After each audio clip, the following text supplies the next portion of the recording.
할렐루야. 8월 1일 토요일 새벽 기도를 시작하겠습니다. 사도신경으로 우리의 신앙을 고백합니다. 나는 전능하신 아버지 하나님 천지의 창조주를 믿습니다. 나는 그의 유일하신 아들 우리 주 예수 그리스도를 믿습니다. 그는 성령으로 잉태되어 동정녀 마리아에게서 나시고 본디오 빌라도에게 고난을 받아 십자가에 못 박혀 죽으시고 장사된 지 사흘 만에 죽은 자 가운데서 다시 살아나셨으며 하늘에 오르시어 전능하신 아버지 하나님 우편에 앉아 계시다가 거기로부터 살아있는 자와 죽은 자를 심판하러 오십니다. 나는 성령을 믿으며 거룩한 공교회와 성도의 교제와 죄를 용서받는 것과 몸의 부활과 영생을 믿습니다. 아멘. 찬송가 569장 찬양하시겠습니다. 찬송가 569장입니다.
오늘 우리 주신 하나님 말씀은 구약성경 에스겔서 34장 20절에서 24절까지 말씀입니다.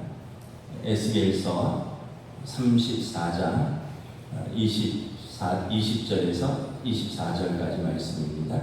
구약성경 1205페이지입니다. 구약성경 1205페이지. 에스겔서 34장 20절에서 24절입니다. 다 찾으신 줄 알고 저 여러분들이 한 절씩 교도하겠습니다. 그러므로 주 여호와께서 그들에게 이같이 말씀하시되 나 곧 내가 살찐 양과 파리한 양 사이에 심판하리라. 너희가 여호와께로 밀어들이고 모든 병든 자를 홀로 받아 무리를 밖으로 흩어지게 하는도다. 그러므로 내가 내 양떼를 구원하여 그들로 다시는 노략거리가 되지 아니하게 하고 양과 양 사이에 심판하리라. 내가 한 목자를 그들 위에 세워 먹이게 하리니 그는 내 종 다윗이라. 그가 그들을 먹이고 그들의 목자가 될지라. 함께 읽습니다. 나 여호와는 그들의 하나님이 되고 내 종 다윗은 그들 중에 왕이 되리라. 나 여호와의 말이니라. 아멘. 네, 할렐루야. 토요일 새벽 기도 나오신 우리 성도들을 주님의 이름으로 환영하고 축복합니다. 우리 서로 한번 인사하겠습니다. 한 주간 평안하셨습니까? 네, 본격적인 무더위가 시작되었죠. 제가 며칠 전에 길을 가는데 등이 따갑더라고요. 그래서 옷 위로 햇살이 이렇게 따갑게 느껴지는구나. 그런 생각을 해보고 그래서 유럽에서는 에어컨이 없고 이래서 여러 사람이 돌아가셨다 이런 이야기도 들었습니다. 하여튼 우리가 더운 여름에 건강 잘 지키시고 또 어느덧 8월의 첫째 날입니다. 그래서 항상 어떤 때든지 하나님께서 우리를 돌보신다. 이게 오늘 에스겔서의 메시지입니다. 유다가 역사적으로 주전 586년에 망했습니다. 망하게 된 게 한 번에 망한 게 아니라 바벨론의 3차 침공이 있었습니다. 1차 침공은 주전 605년에 있었고요. 그때 여호야김 왕과 바벨론 왕 느부갓네살이 조약을 맺었습니다. 살려줄 테니 속국이 되라, 조공을 바치라는 거죠. 그런데 이제 여호야김 왕이 이걸 배반하고 이집트랑 손을 잡고 이제 바벨론을 배반을 했습니다. 그래서 2차 침공이 있었고요. 주전 597년에 2차 침공이 있었는데 그때 왕은 여호야긴 왕인데 여호야긴 왕과 에스겔 선지자를 비롯해서 약 1만여 명의 사람들을 포로로 잡아갔습니다. 에스겔 선지자는 이 2차 침공 때 왕과 함께 사로잡혀간 사람입니다. 그리고 3차 침공은 그로부터 12년 후에 주전 586년에 시드기야 왕 때인데 이때는 완전히 예루살렘을 함락시키고요. 그리고 성전을 파괴하고 왕 시드기야는 두 눈이 뽑히고 손과 발을 쇠사슬에 채워서 바벨론으로 포로로 끌어가는 것입니다. 이게 이제 에스겔이 포로로 잡혀간 지 12년째 되는 때 일어난 일입니다. 그래서 에스겔서 33장 21절에 보면 우리가 사로잡힌 지 12째 해 10째 달 5째 날에 예루살렘에서부터 도망하여 온 자가 내게 나와 말하기를 그 성이 함락되었다 하였는데 597년에 포로로 잡혀가고요. 그리고 12째 해 12년이 지난 주전 586년에 3차 침공으로 예루살렘이 함락되고 완전히 유다가 멸망한 것입니다. 나라가 망하고 유다의 왕이 2명이나 바벨론으로 끌려왔습니다. 두 번째 2차 침공 때 여호야긴 왕이 포로로 잡혀가고요. 3차 침공 때는 시드기야 왕이 아까 말씀드린 대로 두 눈이 뽑히고 손과 발에 쇠사슬을 채워서 1000km를 끌어간 거죠. 그러니까 이스라엘이 얼마나 절망했겠습니까? 포로로 잡혀가 있는 사람들의 마음속에는 희망이 있었을 것입니다. 아직 나라가 건재하니 나라가 힘을 얻으면 우리도 포로에서 귀환할 수 있지 않을까 이런 희망이 있었는데 나라가 완전히 망했으니 희망이 없어진 것이죠. 이스라엘은 하나님의 양떼고 이스라엘의 왕은 하나님이 세우신 목자라고 하셨는데 지금 목자가 잡혀가고 양떼는 흩어진 상황인 것입니다. 이때 포로로 잡혀가 있는 이스라엘 백성에게 선포한 에스겔의 하나님의 말씀입니다. 여기 보면 위로의 말씀이 있죠. 친히 너희를 위하여 세우신 새로운 목자가 있다라는 것입니다. 오늘 본문 23절 24절 우리 다시 한번 함께 읽습니다. 시작. 내가 한 목자를 그들 위에 세워 먹이게 하리니 그는 내 종 다윗이라. 그가 그들을 먹이고 그들의 목자가 될지라. 나 여호와는 그들의 하나님이 되고 내 종 다윗은 그들 중에 왕이 되리라. 나 여호와의 말이니라. 다윗은 어떤 왕이냐면 이스라엘의 가장 위대한 왕입니다. 그리고 하나님 마음에 합한 자입니다. 근데 다윗을 또 세우겠다는 말은 무슨 말이냐면 역대하 7장에 나오는 다윗 언약입니다. 이새의 줄기에서 한 싹이 날 것이요 다윗의 후손에서 이스라엘을 다스릴 영원한 왕들이 나올 것이다. 그러니까 하나님의 언약을 믿고 붙들라는 것입니다. 그 다윗의 후손이 너희의 왕이 되어서 하나님의 뜻대로 통치할 것입니다. 이 사람이 메시아입니다. 메시아. 히브리어로 마사이크인데 마사이크가 이제 영어로 메시아가 되는 거고요. 헬라어로 크리스토스, 한자로 그리스도가 되는 것입니다. 다 같은 뜻입니다. 그러니까 그 메시아, 그러니까 원래는 마사이크, 메시아, 크리스토스, 그리스도, 이거는 직분이에요. 직분, 직위입니다. 기름 부음 받은 자라는 뜻인데 하나님이 친히 기름 부어서 세우신 왕이라는 뜻입니다. 선지자 사무엘이 사울에게 기름을 부을 때 하나님이 영이 그에게 임하시고 그가 이스라엘의 왕이 되었습니다. 선지자 사무엘이 하나님이 사울을 패하시고 이새의 집의 다윗에게 사무엘이 기름을 붓고 하나님이 영이 임하시니 그가 이스라엘의 왕이 되었습니다. 이스라엘의 왕은 이스라엘의 목자입니다. 하나님의 뜻대로 그 양떼를 치는 목자입니다.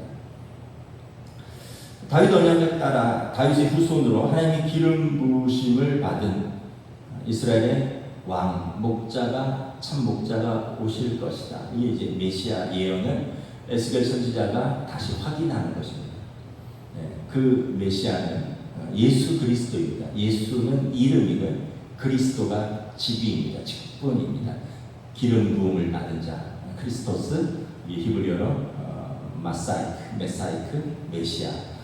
그분이 예수께서 하나님의 기름 부으심 받은 자로 만왕의 왕으로 우리의 선한 목자로 오실 것이다 라는 것을 이스라엘에게 예언을 했지만 또한 모든 민족에게, 모든 사람들에게 예언하는 것입니다. 자, 메시아 왕이 오시는 이유가 있는데요. 심판과 구원입니다. 우리 20절부터 22절을 우리 한번 교독하겠습니다. 그러므로 주 여호와께서 그들에게 이같이 말씀하시되 나 곧 내가 살찐 양과 파리한 양 사이에 심판하리라.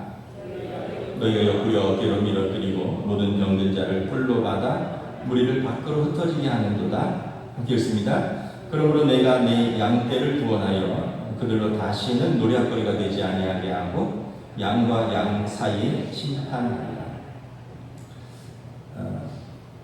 이게 좀 앞에 17절부터도 연결이 되는데 양과 양 사이를 또 염소와 염소 사이를 심판하러 오시겠다라고 말씀을 하십니다. 20절에 보면 한 목장 안에 양들이 함께 있는데 이 양들 중에 살찐 양과 파리한 양이 섞여 있습니다. 이유는 두 가지입니다. 앞에 보면 인간 목자가 이스라엘의 인간 왕들이 양떼들을 잘 돌보지 않았기 때문입니다. 그러니까 살찐 양이 있고 파리한 양이 있죠. 여러분 목자가 제대로 돌보면 다 살찌든지 다 파리하든지 그러겠죠. 근데 누구는 살찌고 누구는 파리하다면 그건 목자가 잘못한 것입니다. 여러분 부모가 어떤 자식은 영양실조고요, 어떤 자식은 비만이라면 물론 애가 안 먹어서 어쩔 수 없다 이럴 수도 있지만 뭔가 잘 돌보지 않는 거죠. 한 아이는 심각한 영양결핍이고 한 아이는 심각한 영양 과대라면, 두 번째는 목자의 잘못이기도 하지만 양들끼리의 잘못입니다. 앞에 18절 19절을 보면요, 살찐 양이 자기 먼저 초장에서 먹고 나서 나머지는 밟아서 흐려놨습니다. 자기는 맑은 물을 먼저 마시고 나서 그 물을 발로 휘저어서 흐리게 만들었습니다. 그래서 힘없는 양은 밟힌 풀과 흐려진 물을 먹을 수밖에 없었습니다. 21절에 보면 힘센 양이 약한 양을 어깨로 밀어뜨리고요, 그리고 자기 때문에 파리해진 그 병들은 양을 뿔로 받아서 공격해서 무리 밖으로 흩어지게 하였다는 것입니다. 22절에 보면 무리 밖으로 흩어진 양은 결국 도적과 이리의 노략거리가 되는 것입니다. 그러니까 오늘 본문은 그 이스라엘이 멸망한 것은 이 두 가지가 다 포함되어 있는 거예요. 이스라엘의 왕과 지도자들의 잘못과 그리고 백성들 사이에서 일어나는 악한 일들, 공동체 안에서 벌어지는 착취와 억압의 현실을 배경으로 합니다. 참된 목자가 오시면 이 공의와 사랑으로 불의한 현실을 바로 잡을 것입니다. 악한 목자를 쫓아내시고 참된 목자를 이스라엘의 왕으로 목자로 세우셔서 이 공동체 안에 일어나는 이런 악과 불의를 바로 잡으시겠다는 것입니다. 그래서 참된 목자가 오셔서 일단은 악한 양들을 심판하실 것입니다. 여러분, 우리가 이제 우리 믿음은 무엇인가 이제 계속 질문해 보는 거죠. 하나님은 살아계시고 악한 자를 반드시 심판하시고 의인은 하나님께서 반드시 구원하신다. 이게 우리의 믿음입니다. 악한 자는 어떤 사람입니까? 마음에 하나님이 없다 생각해서 자기 마음대로 사는 사람입니다. 죄를 죄로 여기지 않고 약한 자들을 압제하고 착취하고, 오늘 보면 힘센 양이죠. 그래서 약한 양을 어깨로 밀어뜨리고 뿔로 받고, 좋은 초장은 자기는 먼저 먹고 발로 밟아서 뭉개버리고, 맑은 물은 자기는 먼저 마시고 발로 저어서 휘저어서 흐리게 만드는. 그러니까 이게 이제 막 뿔로 밟는다는 거예요.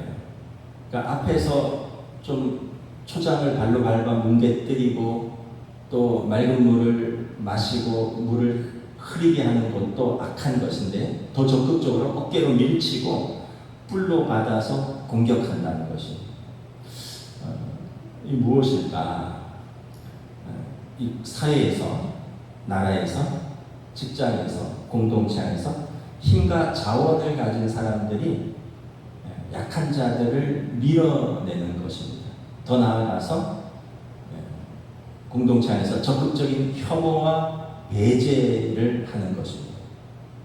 하나님은 이것을 결코 사소한 문제로 보지 않으신다는 것입니다.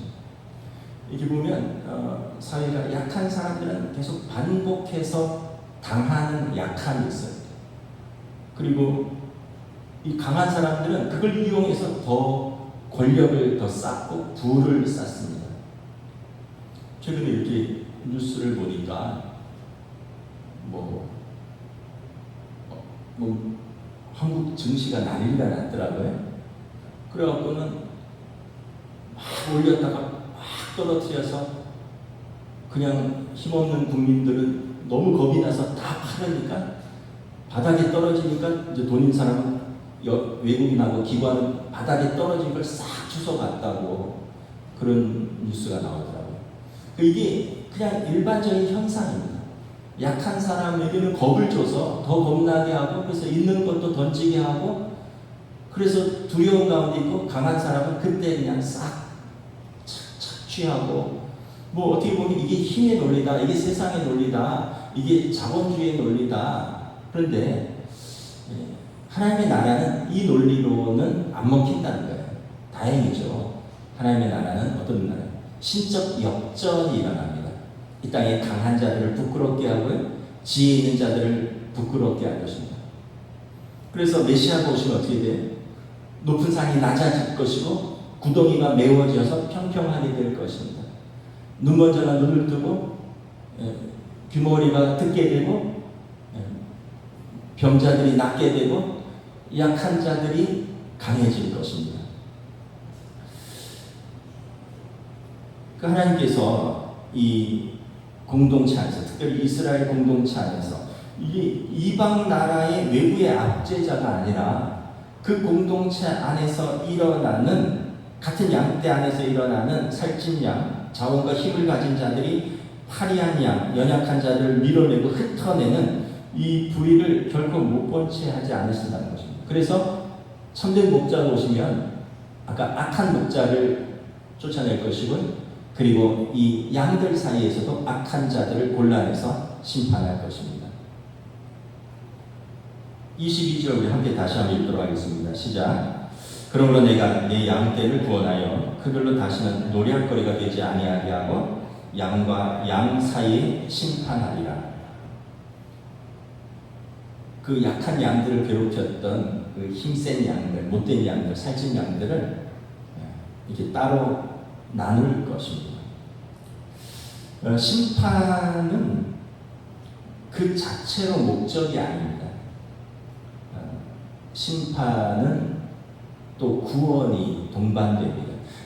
이 하나님이 살찐 양을 심판하시는 이유는 약한 양을 구원하시기 위해서입니다.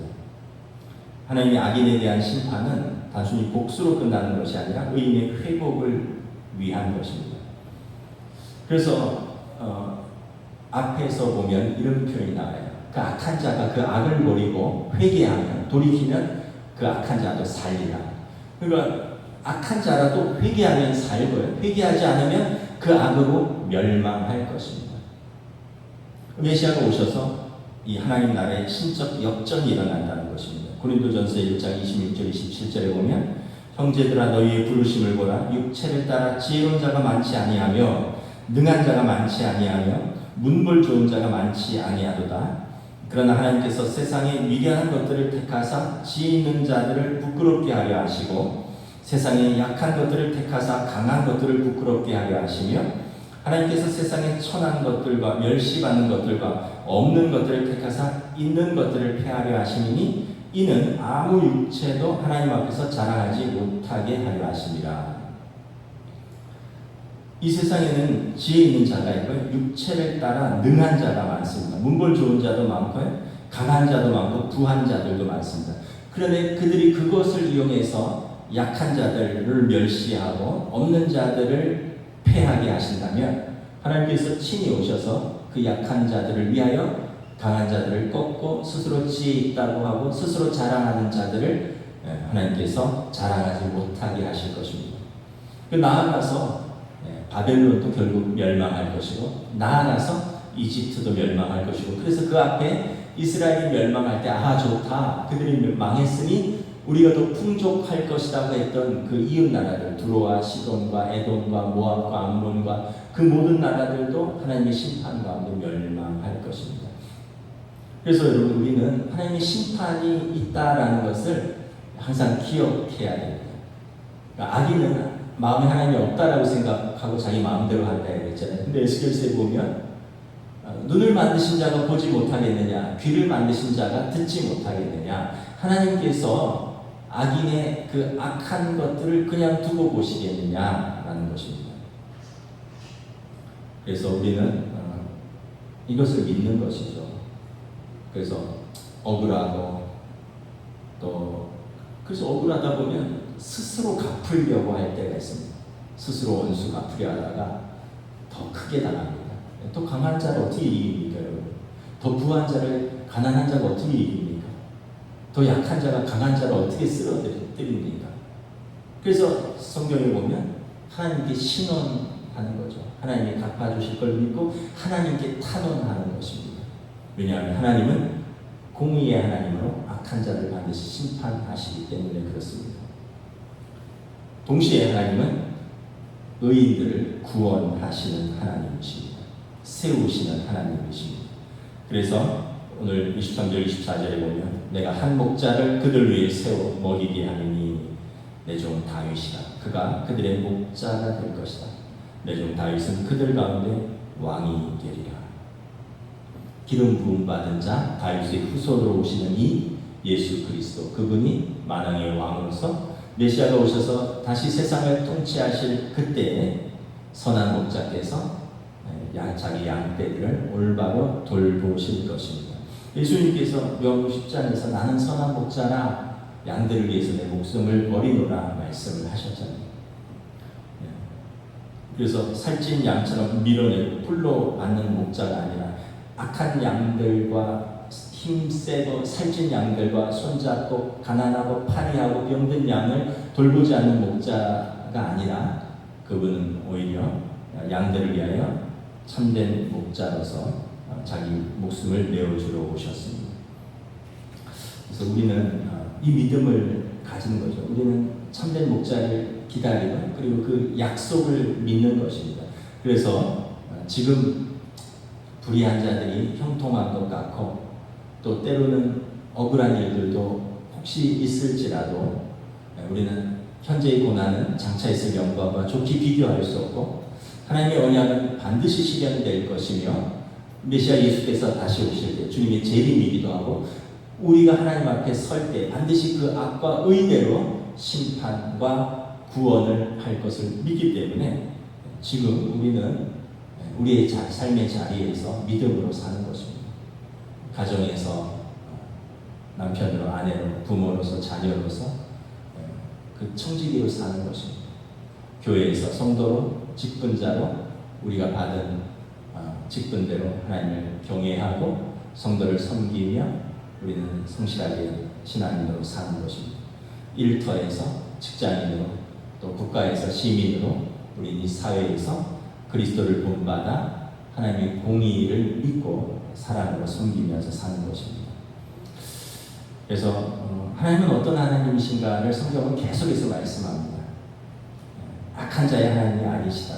밀어붙이고 짓밟고 흐리고 발로 밟는 악한 자에는 반드시 심판하시고 그리고 파리한 양들, 쫓겨난 양들, 억울한 양들, 약한 양들에게 선한 목자를 보내시는 의로우신 하나님이시다. 그래서 우리가 이것을 믿는다면 여러분 우리는 어떠한 상황에서도 포기하지 않을 수 있고 어떠한 상황에서도 우리는 자기 힘으로 월권하지 않을 수 있고 어떠한 상황에서도 우리는 또 사명을 붙들고 나아갈 수 있는 것입니다. 나 여호와는 그들의 하나님이 되고 내 종 다윗은 그들 가운데 왕이 되리라. 이 언약이 저와 여러분들의 이 믿음으로 붙들고 또 오늘을 살아가시는 이 언약이 될 수 있기를 주님의 이름으로 축복합니다. 기도하겠습니다. 하나님 감사합니다. 참 이스라엘의 멸망은 먼저는 그 왕과 지도자들과 정치 지도자들 또 경제 지도자들, 종교 지도자들, 악한 목자들의 돌보지 않은 때문입니다. 또한 양들끼리도 서로를 무시하고 또 멸시하고 압제하고 혐오하고 배제하는 하나님 보시기에 악한 것이 가득하였기에 그 공동체가 심판을 받았다라고 말씀합니다. 그러나 심판으로 끝나지 아니하고 그들에게 다시 회복을 약속하여 주셨습니다. 가까이는 70년 후에 이스라엘의 회복일 것이고 나아가서는 메시아 예수께서 선한 목자로 오셔서 다윗의 후손으로 오셔서 하나님의 언약대로 자기 백성 하나님의 나라를 통치하실 것입니다. 이 언약을 믿기에 오늘도 우리는 하나님 나라를 소망하며 오늘 이 땅에서 우리는 넘어질지라도 다시 일어나며 불의한 일이 있다 할지라도 우리는 소망을 잃지 아니하며 우리는 믿음으로 오늘을 살아가며 각자의 자리에서 소명을 감당하는 그래서 하나님의 선한 양대로 살아갈 수 있도록 성령님 인도하여 주시옵소서. 감사를 드리오며 우리 주 예수 그리스도 이름으로 기도드리옵나이다. 아멘. 하늘에 계신 우리 아버지, 아버지의 이름을 거룩하게 하시며 아버지의 나라가 오게 하시며 아버지의 뜻이 하늘에서와 같이 땅에서도 이루어지게 하소서. 오늘 우리에게 일용할 양식을 주시고 우리가 우리에게 잘못한 사람을 용서하여 준 것 같이 우리 죄를 용서하여 주시고 우리를 시험에 빠지지 않게 하시고 악에서 구하소서. 나라와 권능과 영광이 영원히 아버지의 것입니다. 아멘.